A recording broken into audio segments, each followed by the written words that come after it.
झूठ निकले सब बात। ललिता, अब मुझसे नहीं सहा जाता। मैं ये बर्दाश्त नहीं कर सकता कि तुम उससे डर डर के जिंदगी गुजारो।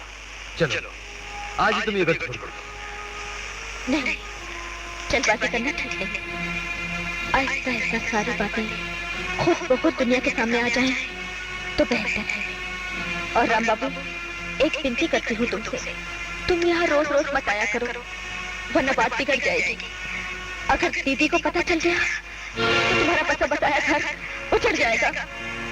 शाबाश, बहुत अच्छा नाटक चल रहा है। जानकी, तुम यहाँ कैसे आ गई? क्यों?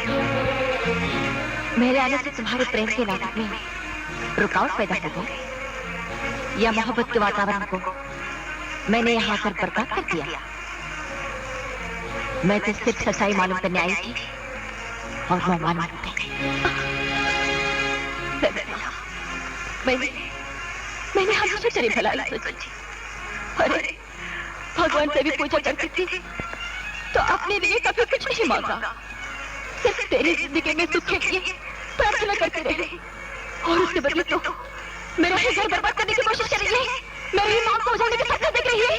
नहीं दीदी, मैं जो कभी मुझे दीदी कहा था, तेरी ज़बान से निकला हुआ ये दीदी का शब्द कभी मेरे दिल था। और अब मुझे इस शब्द से नफरत हो गई है। कल तेरी अपने पति के होते हुए तुम मेरे पति को जीना चाहते हैं? बस करो, बहुत हो चुका। बहुत गालियां दे चुकी तुम ललिता को। तुमने अपनी बहन को समझा नहीं, ये जान चुकी। ये एक देवी है जिसे तुम्हें सुख देने के लिए खुद अपने मुकद्दर में अपने हाथ से दुख लिख ली। इसने तुम्हें वो जिंदगी दी है जो भगवान भी तुम्हें नहीं देना चाहते थे।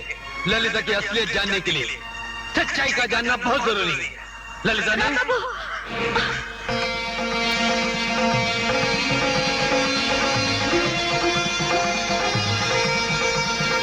क्या है सच्चाई? मैं बताऊं?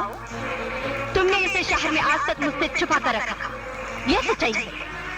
तुम रोज यहाँ चुप चुप कर मिलने आते रहे, यह सच्चाई है। तुम इसके बेटे की परवरिश करते रहे और हमारे घर लाकर मुझसे झूठ बोलते रहे कि ये एक बड़े बिजनेसमैन का बेटा है, यह सच्चाई है। और अगर ये झूठ है तो मुझे आज तक कहा क्यों नहीं कि ये यही है इसी शहर में? मुझको बताने में कौन सी कयामत आ जाती? बोलो, खामोश क्यों हो? इस वक्त तुम्हारी समझ में कुछ नहीं आएगा, लेकिन एक दिन आएगा जब सारी सच्चाई खुद ब खुद तुम्हारे सामने आ जाएगी। और उस वक्त तुम अपने बर्ताव पर बहुत पछताओगे। चलो यहाँ से। मुझे बातों में फंसाने की कोशिश मत करो। मैं आज फैसला करके ही रहूंगी, या तो ये संपत्ति दुनिया में रहेगी या मैं। जानकी,